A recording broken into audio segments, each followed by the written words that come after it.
Hello all, Xyceres here. I'm just starting up the Eador Masters of the Broken World playthrough. Now, this is a bit of a tutorial island. I'm going to actually play through it because... well, mostly because it's been a while since I played this game. So I want to make sure I still remember everything.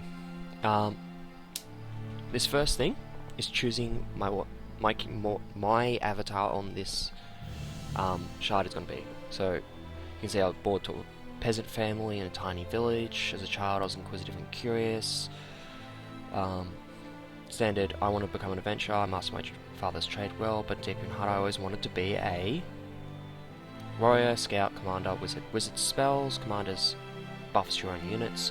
Scout and warrior are ranged and melee characters. I'm probably going to go warrior. Warrior just works so well early in the game. Because commander, obviously I need units. Wizard, I need to know some spells. Whereas these two I just need to level up and get gear. Which I could do without having the technology from the other shards. I'll click warrior for this first one. I'm pretty sure you choose a new discipline, so you're not always a warrior. You're warrior on this shard, and then next shard you can be whatever else. After one day, a dream finally comes true. An elder calling himself Teacher Dano comes to your village. The old man said that he's roaming the world in search of youth to whom he can pass all his great knowledge to. So he's just random teacher.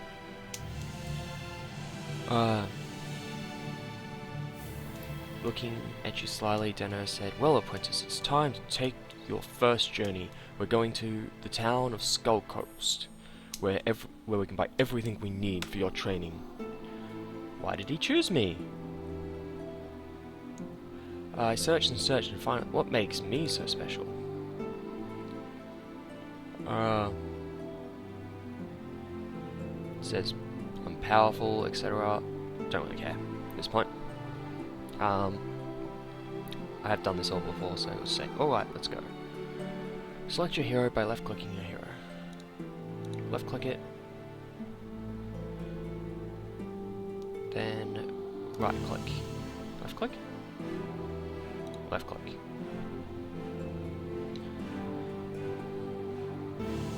Okay, I see. So when I hover, it gives me the various different options I can do. I can cancel orders. That's fine. In my turn, and he'll move. As you can see, fairly standard turn-based strategy. Ideas. Gives me 200 gold pieces. Tells me to visit the shops. So I go to the shops. And this is the reason I chose warrior. See, I've got so many options here for what I want to use. And warrior obviously is going to be good at using it. The hero can access items stored in his inventory at any time. Yep. Right click on the item to read its description. Yep. Cool. So right clicks bring up info. Equip to items permitted by their class. Yep. Left click on the item and move into the hero's inventory.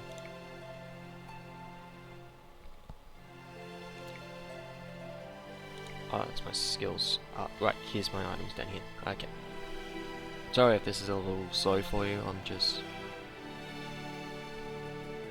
I haven't played this game in ages. At least a few months, so I just want to make sure that I'm getting everything right. I'll put a link in the description for when the tutorial ends. Just in case you want to just jump straight into like the first map or something. Let's go. I'm going to start with, I think, hand axe.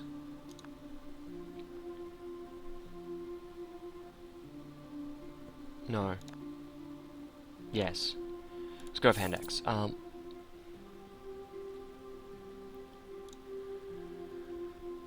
Can strike in. Yep. Cool.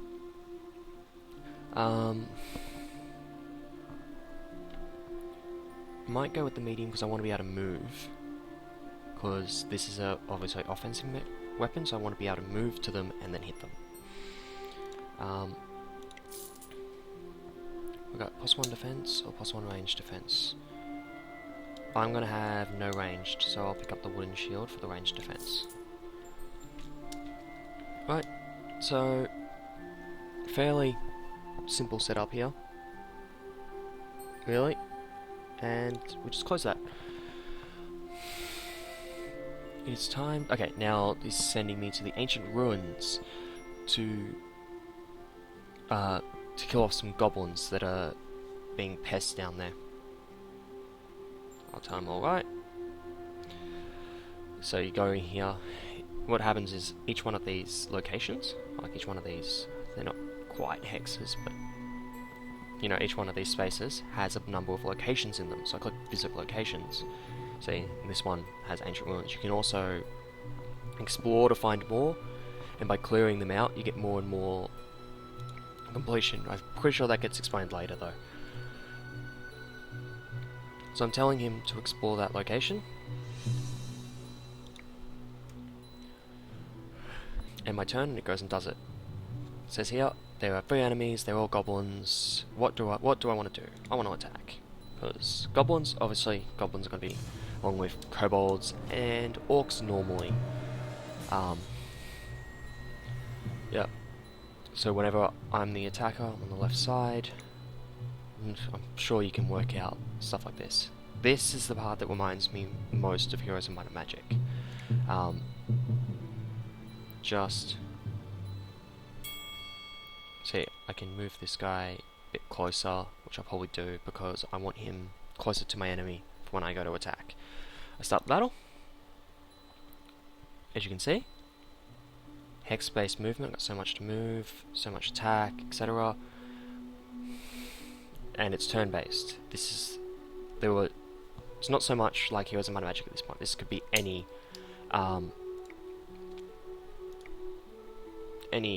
fantasy turn-based strategy game at this point. But you do start eventually getting large numbers of units and building up your towns and stuff like that. So it's not ridiculously similar, but it does have a few of those similar concepts. Now,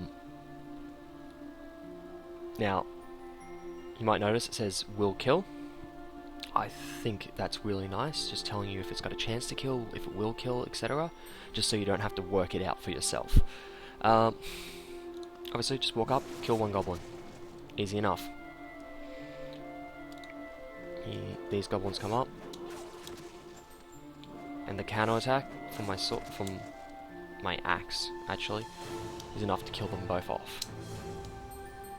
This is what warriors do. They just charge through, kill everything, but obviously it's not too hard to shut down your standard warrior build. Like, all you got to do is stop them from being able to move to you, or kite them or something. So now it's giving me 200 gold to hire people. So I go hire troops. So lets me buy some troops here. As you can see, this is my army, right? As you can see, I've got level 1, 3 level 1 slots unlocked. These are both level 1. You can put level 1 people in any slot. Level 2 can only be in level 2 or higher. And basically, you unlock these, then you unlock these, then you unlock these, and obviously you can have more 1s. If you have them fully unlocked, you can have more 1s than 2s, than 3s, than 4s. So basically these are the strongest units, these are the weakest, these are more expensive. I'm just gonna pick up a few level 1 units. Maybe a militiaman.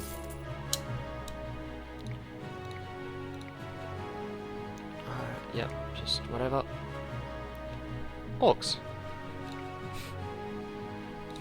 Who would have guessed? Orcs are an easy to kill unit. Now, hopefully this doesn't take too long. It's just 3 orcs. They stand no chance, apparently. According to...